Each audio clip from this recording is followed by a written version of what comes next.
Good morning and welcome to the discussion segment of Good Morning Anambra this lovely Monday morning. We'll be talking about patronizing made in Nigerian goods. Yeah, made in Nigerian goods. Well, you can see me, I'm already patronizing made in Nigerian goods with the attire I'm sporting on today. But then, I'm not alone in the studio. We'll be talking about the products of made in Nigeria. I have my co-anchor on the person of Chidima Oranwa with me. Chidima, are we doing made in Nigeria together? I don't. You said you are patronizing made in Nigeria products, and I asked, this material was it made in Nigeria? I think so. I believe so. But it was sold. It was sold in Nigeria. Okay, it was sold, but the material wasn't made in Nigeria. Okay. Good morning once again, and welcome to our breakfast TV show. Of course, this is the discussion segment. Like my colleague said, we are trying to see how we can, talk about some of the made in Nigerian products. Why we need to patronize these products. And then, but the question is, why are we not even patronizing made in Nigerian products? What is the need for us to sit in the studio this morning to talk about the importance of this? Well, these are many more other things we are going to discuss today on the program. And the guest we have this morning is none other than Dr. Chukwunonso Ekesiobi, PhD lecturer, Department of Economics, Chukwemeka Odumegwu Ojukwu University, Igbariam. Glad to have you, Dr. Chukwunonso. Congratulations. It's nice to be here again. Thank you very much. Good morning. Patronizing made in Nigeria goods. I think I remember way back then in the 90s and in the 80s, it was the in thing. You hear people talking about bar-made shoes, Kano-made leather bags, you understand? Tie and dye made in Abeokuta and all not, you understand? But now, those things seems to be fading away. Is it that the newer generation of Nigerians are preferring more sophisticated products from other climes? You said it's fading away or has faded away. Because I still patronize you. Faded away because I still do. Like she rightly pointed out, the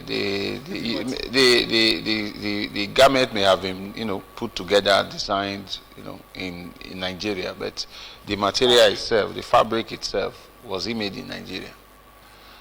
You see, that's where we maybe begin to ask these questions. First and foremost, any country that does not consume what it produces or is largely dependent on consuming imported products, then the country is not serious. Definitely, the country is not serious. And she raised a question earlier, that's why do we need to patronize made in Nigeria goods? Beyond the national pride, the sense of national fulfillment that you get from producing what you consume, there are serious benefits that are attached to it, and that is why we need to continue to emphasize this issue, because this is not the first time we are saying something like this in Nigeria on the need to patronize or to promote made in Nigeria products. First and foremost, it will lead to job creation, because for you to produce, remember there are factors of production now. So one of them is labor. Yeah. And we have a very large population, about 200 million. And we have a very high rate of youth unemployment. So the youth make up a large chunk of our population. So if you don't produce, what do your youth now engage in to keep themselves busy, to take care of themselves? That's a very big issue. Then the other one is, when you patronize made in Nigeria goods, definitely you are encouraging, manufacturing, production in your economy. So those who are into manufacturing, industrialization, and the rest, they will be better off now, because they will be doing well. It's one thing to produce; it's another thing is whatever you produce to be consumed. There's this thing we used to say in economics. I think it was James Baptist say. He said that supply creates its own demand. So definitely you produce to supply with the anticipation that there is a demand for that product. But when you produce and there's no demand for the product, more or less, you will close up shop. Yeah. So when you close up shop, every other thing around it will be affected. So when you are patronizing goods locally made, I don't like using the word locally. Maybe that is why we are having this problem. It's part of why we are having this problem. And when we patronize goods that are made in Nigeria, you see, you are encouraging domestic production, and again, that will, on the large scale now, lead to economic growth, because when you are producing, when she's producing, when I'm producing, it means collectively the economy is economically active. Then again, the government will be able to raise revenue from there through taxes and the rest of them. Mind you, part of the problem we are having today is on the pressures of our foreign reserve. Why? Because since we import mostly what we consume, there's a pressure on the demand for foreign exchange, in this case mostly dollar. So when people do so, what then happens? Your foreign exchange, you'll be having this kind of foreign exchange mess we are having today. Forget the other time when the government was doing abracadabra and trying to control this thing, and it appeared it was falling down. Many of us were very cautious that time. We're like, look, this thing is artificial. The real thing that will drive your foreign exchange, or you have exchange rate stability, I think that should be the thing. Exchange rate stability is when you have a buffer in terms of your local production, that you can substitute those things you import with your local with local production. Then again, you talk of the other advantages like consumer satisfaction. When you make, when you produce, in the country, you are giving consumers more options. Maybe why we depend on for imported goods is because there is no domestic option. Assuming we have a domestic option, people can decide to say, okay, I want to do this. I might disagree with you. Remember, we have some options. Like we talked about made in Aba shoes and bags and then suits and all that. We have them there. But the truth is that most people prefer getting things out from outside the country, thinking that they are of more superior quality than what we have here. And now then, the question should, how can we combat this perception of superiority that foreign goods are more superior than what we produce there used to here? be a time when you tell somebody this thing is China made, the impression was that thing was substandard. So how then did we change from saying something that is China made is substandard to getting to the point where China is the largest trading partner Nigeria has today? And most of the countries in the Not world. just Nigeria, even the US. So here we have a trade deficit already, because we definitely, when there's a deficit, it means you are importing a trade deficit, you are bringing in more than you are taking out. So who is to blame? The government, and this is where I want to come in now. do the Nigerian government actually have what it takes for Nigerian industrial sector to actually flourish with little or no competition from foreign goods consumption? Normally, it's one thing to be protectionist in nature. When you say you are protectionist in nature, it means that you are restrictive in terms of trade. You don't allow most things to come from outside. That you are trying to encourage. I don't want to call them infant industry now, but you want to encourage Nigerian domestic manufacturers. But you cannot restrict import when you don't have the substitutes locally. Remember, there was a time, for instance, the central bank, in trying to curb the pressure of the dollar, the excess demand for importation of virtually everything. The central bank brought out a list of 41 items and said that these items are not going to be allowed into the country, and the foreign exchange is not going to be made available for this importation of these items. What happened? Yes, it's a good policy. But what happened? It's supposed to trigger, manufacturing ventures in those items. But what has happened? What has happened? Because the macroeconomic coordination we have in this country is terrible. So when you say you are trying to do something like that, you only created another problem. Because, for instance, rice. you have made it lucrative to smuggle rice. So when you come and you say you have closed the border, what about the other borders in other parts of the country, especially in the northern part where you have porous borders with the insecurity that is going on there? So again, the government ought to lead by example. You see, when this current assembly, National Assembly, came on board, there was this noise about, rightful noise anyway, about the Jeep. I think it was, how many Jeep? About 300 SUVs that they wanted to purchase for them, with how many millions of dollars? And you now ask, if this is a government that is serious about growing, the economy and patronizing Nigerian-made products, definitely we have many auto manufacturers in the country. We have Nord, somewhere in Lagos. We have Innocent. We have, what's the other guy's name again? Gak. Then there's this one, Dangote, I don't know what he's doing with Peugeot. He acquired Peugeot. So we already have those who are active. Can't we be confident enough to say, okay, let us patronize? Yes. Provide us with your best. No, they are not. That is not taking away the fact that there are some agencies of government that are still patronizing these local Nigerian-made options. But when those are the top, at the National Assembly level, at the federal government level, and the state level, when these people patronize made in Nigerian goods, you are passing a very strong signal that you are the marketer in chief of what is going on in this country.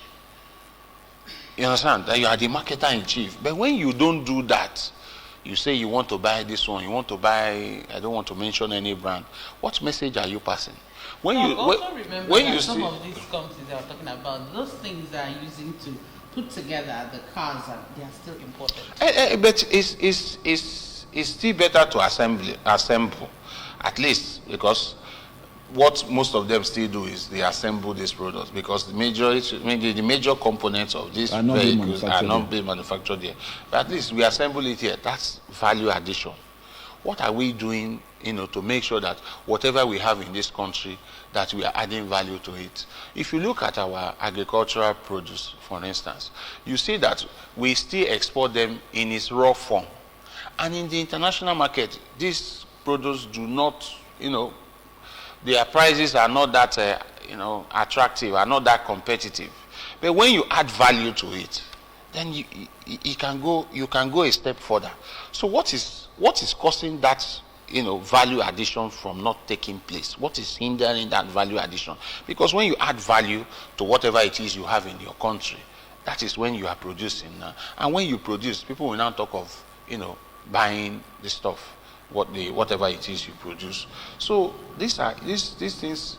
You talked about the agricultural sector. I remember that last week or so there was a seminar when we talked about Nigerians engaging in exporting some of their agricultural produce. Let's not depend so much on just importing things. And then they made mention of the reason why some of our produce are being rejected when it gets to the market, the international market, because they are substandard. And then we're talking about how do we make our produce, meet the international standards, because that's the problem. When people talk about standardization, I agree that yes, we need to work on that. But remember that you are dealing with international economic diplomacy. So at that stage, what maybe standards are relative. What may be standards to them may not be standard to you. These things, some of these issues can also be what we call disguised trade barriers or non-tariff trade barriers. For instance, you will have a particular car, and they will tell you this car is 2010 model, and you will see a similar model of that car or version of that car, and they will tell you it is American spec. What is American spec? American specification. Yes. Because they will tell you now, okay, so to appear not to look like they are preventing people from trading with them. What they now do is, okay, no problem, you bring in your goods, but you should meet our own specification. you will put a rear camera, you will put this, you will put the open roof, you will do this, do that. All those extra things, features you are introducing to that vehicle is extra costs. So that by the time that vehicle is produced to their own specification and you bring it into their country, the price will be higher than what you have among local auto manufacturers in America like Chrysler, Ford, General Motors. So the country is indirectly, safeguarding their own manufacturers. While here, you just open your door and tell everybody to come in. No, these things, no. So when you say they don't meet your standard, you that have been eating that so-called substandard agricultural produce, are you dead? One arm or the other that we don't even You understand? Do you know that their own agricultural sector is heavily subsidized? So because it is, yes, the agricultural sector in the West is heavily subsidized. So that is why their own farmers can be comfortable. But here, you know that you are vulnerable to everything, and there's no buffer for you. There's no cover. No cushion.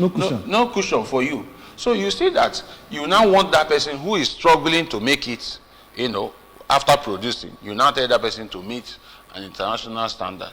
I'm not saying that you should bring out just about anything for you to produce. No. But we have, it's either two things. Either our regulation is weak, or either their own regulation is discriminatory. That is where we also have to start talking about what we are doing about made in Nigeria products. Because maybe sometimes, another reason why you talked about the perception. Some people have this perception that anything in Nigeria now is fake. So it is somebody's job to make sure that, to give that assurance, that public, credibility, that sensitization to these commodities, that no, these commodities are good. These commodities are not harmful. You see, virtually almost, the drugs we purchase in this country. Look at when NAFDAC, sorry, I have to give an example. NAFDAC, National Agency for Food Administration and Control, whatever. When Dora, of blessed memory, was the MD of NAFDAC, you see the way that agency was very active, to the point where they closed this. I think it was Obogu. They closed that year for a long period before they actually did the right thing. And that brings political will as well, because it is not that most of the big guys in that market do not have access to what is going on at the Aso Villa, but they must have gone there and they told them, look, go and anything this woman tells you, go and do it. And that was why they complied. And look at what NAFDAC is today.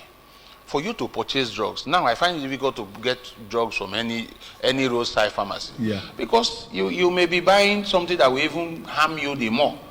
So, that issue of regulation is also very important. So I'm not trying to say that what the foreign market is requesting is entirely discriminatory. No, but we also need to work on our own regulation. I mentioned NAFDAC. What's this other one? Standard Organization of Nigeria, SON, where if you see a product that has a SON seal, it means that product is at least has met that threshold that we expect and is certified. So these are the things that we need to begin to ask. Is it that these guys are not doing well, or is it that we know where all these things are going on, but we are not enforcing it, we are not strong in our enforcement, or we have been compromised too, that we know where fake things are produced, but we just don't look the other way when we must have been settled one way or the other. Okay, I know we have a lot of manufacturers in Nigeria today. For one, at least I know that the foam I'm using in my house is made in Nigeria. Yes. And so many other things that we have at home. Some of the spices that we used to cook, they are locally made and they are good. But these manufacturers in this country, they face a lot of challenges. If you notice, some of these small businesses are closing down now. Some, most. Okay, most of them have closed down. Have closed down now. So the thing is now, what should the government do? Now we are talking about patronizing Nigeria products. When I'm looking for a particular product to buy and I don't see it in the market, probably because of the challenges the manufacturers are facing, they've closed down or they've closed shop, like we established earlier. Now, what should the government do right now to make things work out? Especially power is one of the major challenges these people are facing. Even us, individuals, that we are not even manufacturing, we are facing that challenge. So what should be done now by the government or by the stakeholders, people that are involved, everybody, do to make sure that, yes, if we are saying that we should patronize made in Nigeria goods, we should have them in the market at least, so that we can see them and buy them. So what should the government do? Yes. The first thing is the government should lead by example. Anything the government wants to do, there need to be a policy, a procurement policy in this country where that for you to patronize anything not made in Nigeria, it means that that thing is currently not existing in the economy.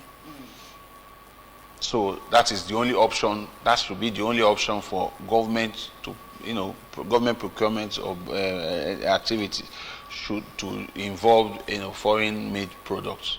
That should be the first one. Then the second one, like he mentioned earlier, is the awareness, is the campaign. Yes, they have been trying in that regard, but agencies like the National Orientation Agency and the rest, they need to do more in this sensitization. Sometimes it is just information asymmetry. When there's an information gap between the buyer and the seller. Maybe most of us we want to purchase something, but we don't know that thing we have a Nigerian option. So we just think that, oh, this thing, we don't have anybody in the country that is doing it. No. So there should be something like, a directory or something. The agency should, make this awareness very seriously. Another way you can do that is partnering with civil societies, the private sector. Let us come together and see how we can tell people this is what we can do, this is why it is safe, this is why we need to patronize it so that the economy will grow, this and that. Then again, you mentioned those things that ordinarily should make the business environment conducive. You mentioned power. We were in frying pan, now we have entered fire. Because we are talking about not even having an average of 2 to 3 hours electricity per day. But now with this introduction of band A, band B, this band categorization, some of us are even bandless. So yes, so it has even made, in fact, what we have done is simply to entrench inequality in the distribution of electricity. Normally, there should be equal electricity access to all, both in the urban areas and the rural areas. But now, it's more or less like we are saying, okay, we have those who it is their privilege to enjoy. Yes. So if you can't afford it, go to your band and endure. What Davido used to say: if you don't get money, hide your face. So if you are not in that band, and so what are you trying to tell us? Look at the cost of alternative sources. Diesel. How many companies can afford with the cost of this thing? Though it is reducing, but it's still on the high side. So how many people can afford to run their companies on diesel? You have backup on backup generators. You are not talking of the environmental implication of what those things are doing. But that's another challenge. Again, you talk of security. Yes, you see, security. How can you? Nobody can do business. You don't expect businesses to thrive well in an insecure environment. If you look good or you dress good or you move in flashy cars, you're already a target. Anytime there's a protest or any agitation, people will just come to your factory and loot the place. Meanwhile, you are not the government. We see it happen. So how do you expect people to come and take that kind of risk? Because business is risk taking. But who will bear that body? Then again, you now talk of other things like road infrastructure. These are basic things that we need to ask. Then look again, what of the policy environment? We talk of double taxation in this country and nobody is saying anything about it. The other day we were discussing about levy, what is that, cyber security levy and the rest. So that's how, if they tell you what these people are subjected to pay for, I'm not even looking at the big corporations. So I'm looking at the SMEs, SMEs, micro, small and medium scale enterprises, because the Nigerian economy is largely informal. It's true. The Nigerian economy is largely informal. So any policy you are doing that is affecting the informal sector, where majority of Nigerians are active in, it will cripple that place. And tomorrow you are wondering why people are locking up shop, either relocating their businesses elsewhere, or they as individuals just want to japa. if it's my students, they'll tell you they want to leave. So the policy environment is not even that conducive. You will see a situation where you have local manufacturers or local or Nigerian enterprises that can provide a certain service. The government will prefer to give somebody from outside where they can do another P&ID scam and the rest of them. That is where my next question even comes into. You were talking about road infrastructure, part of what the government actually needs to make life meaningful and easy for Nigerians. But you see the federal government and state government hiring foreign contractors to build roads, to build hospitals, to build certain infrastructures in a country like this. And we're talking about patronizing made in Nigeria products. Don't you think that foreigner that you're bringing in, you're already depriving certain Nigerians a means of livelihood? What do you think that the Nigerian government can actually do in order to further create this employment for these teeming youths that we have that are unemployed? It's the point we are trying to make. Everything still revolves around what we are doing here. You have Nigerian schools, you have Nigerian universities, but you leave them and send your children abroad. That a former governor who is still under hiding in his states, the governor I'm talking about, is still hiding under the protection of the incumbent that he installed. So you have a situation where the person had to pay the school fees of the children in foreign currency in advance. So is it that he cannot trust the schools he's setting up in his state? You see, you are not feeling fine. You have Nigerian hospitals, medical centers, both owned by the government and the private. Instead of you to patronize these people, that we, the more you patronize them, the more they improve, the more they innovate, the more they'll be able to set aside funds for, investing in research and development and the rest to upscale the quality and quantity of what they are doing. It's only when you patronize them that they do so. Somebody was saying something. I was a venue for just a private discussion with some policy enthusiasts, as I want to call them, and somebody was saying that the state government is using local manufacturers, local road contractors and the rest. I was like, no, that there's nothing wrong in it. The only thing is that you will set the bar for them the same way you will set for a foreign contractor, and tell them, look, if you don't meet this standard, you go. So it is now left for them to sit up. But you cannot expect them to sit up when they are not given the opportunity in the first place to showcase what they can do. You understand? So that's where the government can also come in to make sure that our policy environment is conducive. I've mentioned the other one, the one of security and the rest. What about penalization? Yes, if a Nigerian manufacturing outfit is found wanting or has committed an offense or have done something unethical, like all these collapsed buildings that we keep hearing about here and there, that's done something unethical and the rest of them in their production, or they have, what do they do to them? You will see some people at the backyard, manufacturing, known brands, because these brands are known now. You now fake their products and you bring them into the market. When you get this kind of people, what do you do to them? How do we use that experience as a deterrent, for others not to, practice that kind of thing? So these are the issues that should be duties of like FCCPC and other regulatory bodies. That's what I'm saying. You have many of them, but the thing is, where do they carry out that enforcement?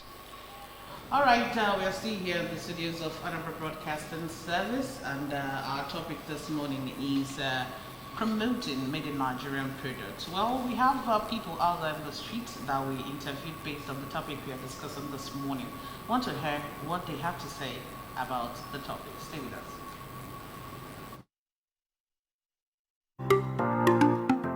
First of all, it's our own, and we should embrace our own. This concept of always going for foreign products is affecting our economy, if you agree with me. So I think we should embrace what is ours. Things made in Nigeria, it will boost our economy, it will help in human development and intellectual. So I think it's going to really help every aspect we think of it. Extending our knowledge, helping each other to grow, and also helping our Nigerian economy. Sometimes I wonder why they still use white men for some of our roads in Nigeria, because sometimes I feel we've gone that age where white men. There are some more technical things like bridges and some extended works that you need to do, but not road. We should patronize made in Nigeria engineers for road, drainage, culverts. These are little structures building. It's just like someone going to call a white man to build now. Patronizing made in Nigeria products, it's really one of the best things that can happen to a nation. A nation without its own roots cannot grow. What I mean by that is, you cannot compare. When you compare the transport you use in importation, the charge, the tolls and the fees you pay around those agencies. You see, as of last year, custom was one of the highest emitter of and it's not supposed to be so. It means you are doing more importation and exportation, and it's killing the naira, it's making it as weak as possible. So, and one of the best things about made in Nigeria product is fresh, it's new. So it goes a long way. Like in terms of food, you cannot compare packaged food with just a very raw food you go to the market to get. So there's an advantage health-wise, there's an advantage financially, and it's easier. So my own problem with it is sometimes when we are talking about made in Nigeria, and then we buy rice for 6,000 local rice, and when they made a ban for foreign rice, what our brothers did was to increase their own. To have the product circulate, one, it will restore the confidence that we used to have in our products. It will also expand our economy and make things easy for us. Now, where we go to import things that we can actually produce in Nigeria, we are spending more. And at the end of the day, those people that brought in those things, the container is supposed to load made in Nigerian product back so that we will also gain money. We are losing that because we are not producing, we are consuming. India, they don't use any other product apart from their product. And as you can see, India is one of the, one of the G14 or G20 countries. So they are growing. You can never grow without patronizing made in your country. For example, in Nigeria. I don't know why people don't like made in Nigerian products, but me, I use made in Nigerian products. It should increase employment in our country, because almost everything is being imported into our country. So it's not for economic growth in Nigeria. It doesn't make any sense for me. So if people want to patronize Nigerian products, I believe that it creates employment to the society. In fact, when people graduate, they can be able to see what they're doing.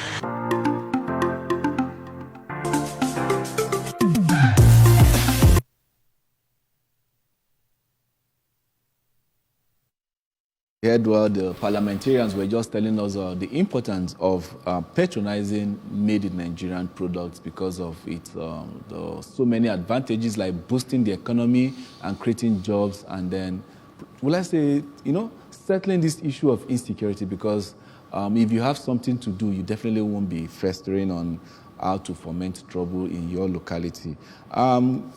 Doctor, you heard what our street parliamentarians were talking about, the importance, and we've already talked so much on that.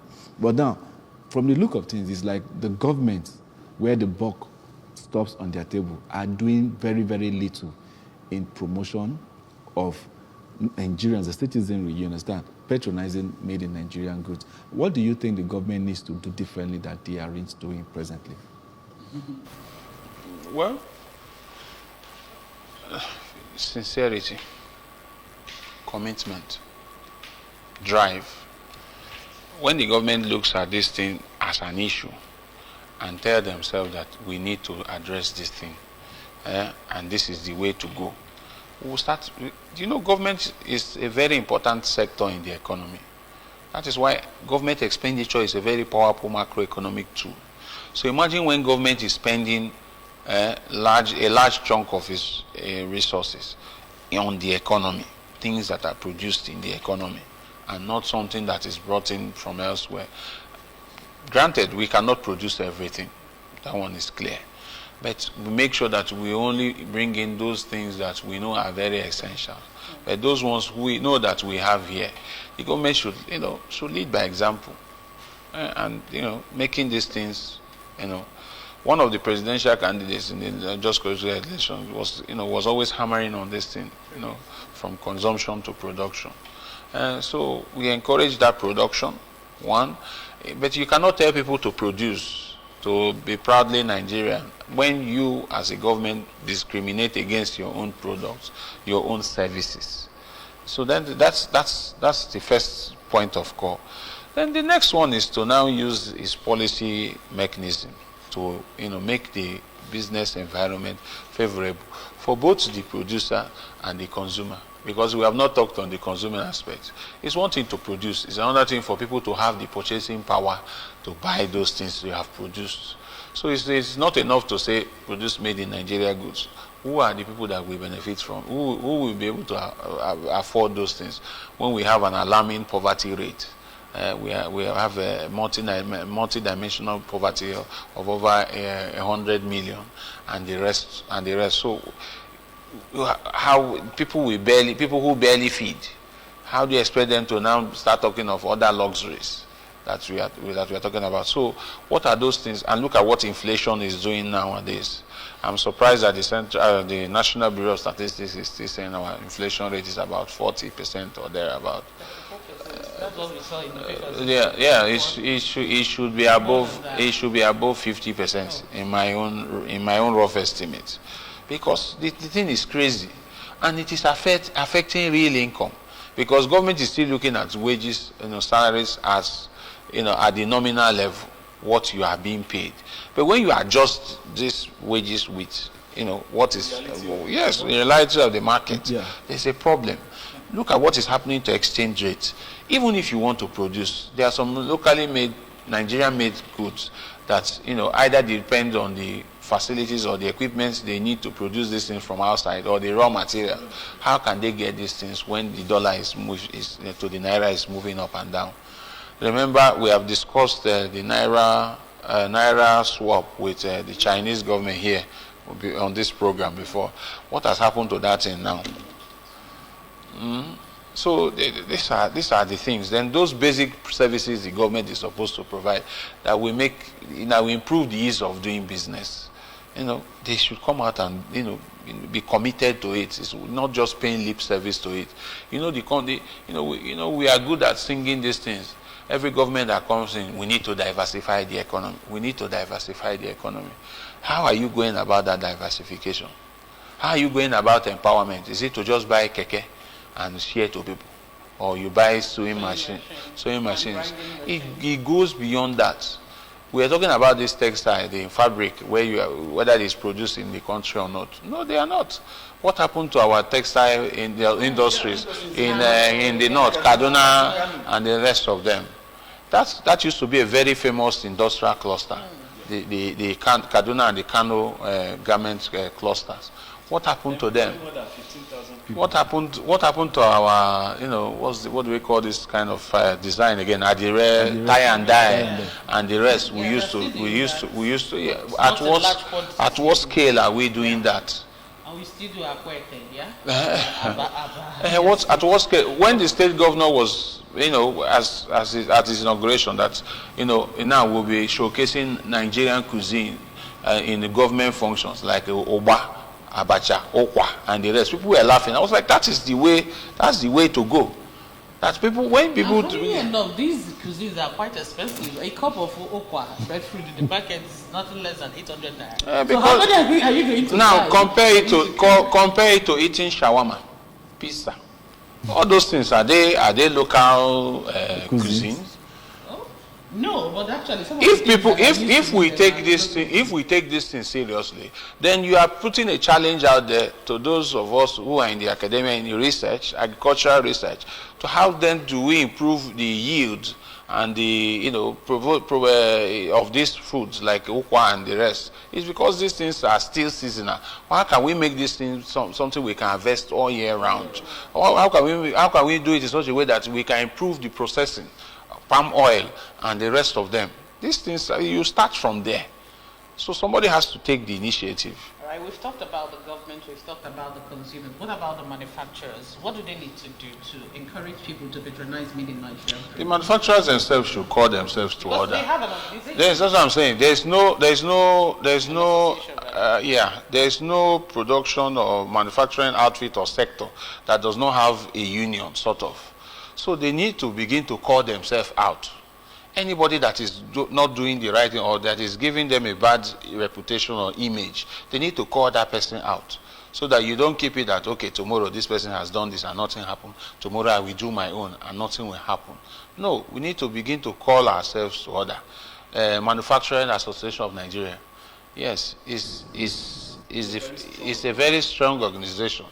It's not enough for them to be crying out, the government should do this, the taxes are choking us, the environment is harsh, this and that. What are those things that they themselves are doing to make sure that they regulate themselves internally, so that they know that this is what you are to expect from us? Anybody who does not identify with us, or who is not a member, or who we don't know what he or she is doing, or what they are producing, or how they are producing it, you call those people out. That's how we begin to correct these things. It's not everything the government. We, as the those on the producing side, on the private sector, should do some introspection as well, and talk to themselves as to how we can improve our standards. Look, at the other day I was watching this AMVCA. Sorry, I'm digressing. And you begin to, it gives you this sense of nostalgia, pride, that, look at, so we have something, I don't want to compare, but this is something like our African Oscars, that you look to see the quality of the event, the kind of movies we are producing.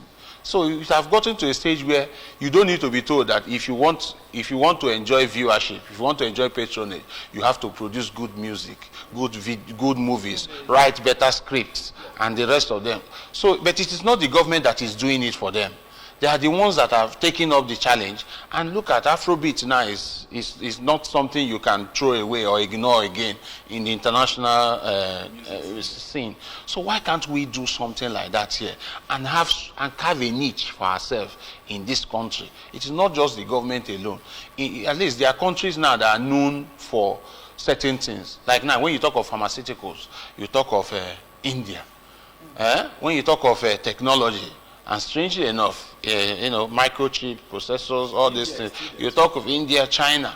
Look at the brains. It's not just producing physical things. What of services? Look at top 20 companies in the world. About 10 of them are managed by Indians. So what are the Indians doing in their education that we need to, that we need to copy? So it's not just when we say locally made goods, it's not just goods in terms of the physical, what of services too, that we know that when it comes to a particular aspect, they'll say, no, go to Nigerians. Nigerians are the experts in this field. These are questions we need to be asking ourselves. So, hopefully. Some of our Nigerians that are outside the country, of course, they are really doing well. When we talk about listen, like now, I'm sorry I mentioned that of the entertainment industry, but you know that when it comes to entertainment in Africa, you cannot count 3 countries in Africa without counting Nigeria. So what are those? Can we copy? Can we understudy what these guys did in their sector, their industry, and see how we can replicate it in other industries? So that, look at now, when it comes to, the award, I looked at it the other day, I was like, oh, they created a category for content creation. So like play now, content creation now is now a specialized field. It has come to stay.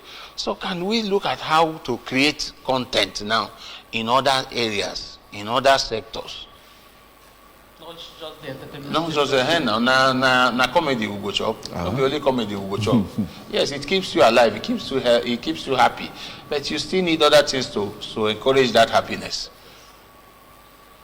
Well, this is where we'll be drawing the curtain on today's edition of the program. Good morning, Anambra. And our topic today is patronizing made in Nigerian brands or products. Yes, we'll talk about not just products but services. And we'll talk about the whole lot, the role the government have to play, the role the manufacturers themselves have to play.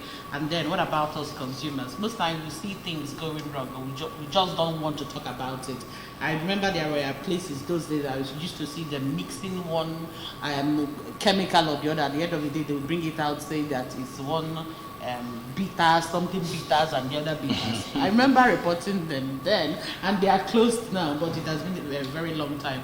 Most of the time, we see this thing happen around us, but we don't talk because it's not about business. Even in the market that you go to, people cut corners. Maybe somebody wants to sell you a measure, then he turns the cup upside down. You see, that's the thing. But the thing is, we need to get to the particular level first before we start talking about standard or no standard or whether those who are cutting corners, because eventually they will be found out. You know, like I still mentioned, the entertainment industry. You know, one of the challenges they used to have then was that, for instance, I remember growing up, there will be a time you go to a club, for instance. If there are 10 songs, 10 music that are played in that club, 8 of them will be foreign music. But if you go to clubs now, if there are 10 out of 10 are Nigerian music. Even outside Nigeria. So you see that after money alone, when you come up to a certain standard, you don't need to force people to patronize made in Nigeria. When you do the right thing, both on the government side and on the private sector side, thank God for technology. For instance, how are we leveraging technology? This same industry have leveraged technology so to the point that yes, piracy is still a problem. Don't get me wrong, but people have now found out that when they produce, content, either music, movies, and the rest, the first place they then go to is this online streaming platforms. Yes. They go to Netflix, they go to YouTube. And so when they make their money there, then if you want to pirate, no problem. But at least they know that they are guaranteed that they will recover a lot of money from there. Spotify played Nigerian artists almost how many billion naira for last year alone? Close to 25 billion. And you think they are playing because they have leveraged that platform.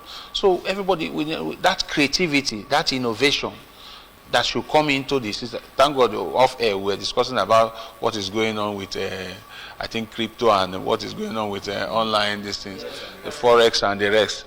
But these are the things that are keeping our younger ones busy. So you don't throw, but this time around we don't throw away the baby with the bathwater. How do we sanitize that space to make sure that those who are doing legit business continue to thrive? Well, let's say a very big thank you to you, Dr. Chukwunose Kesiobi, lecturer at the Department of Economics, Chukwuemeka Odumegwu University, Ibadan. Thank you so much for coming on the show this morning. It's a pleasure. Well, my name is Chidinma Oranwa. I want to say a very big thank you to you for joining us, and we also encourage you to patronize Made in Nigeria brands. See you again tomorrow. I'm Ajo Chukwuka. Thank you for being with us. Bye for now.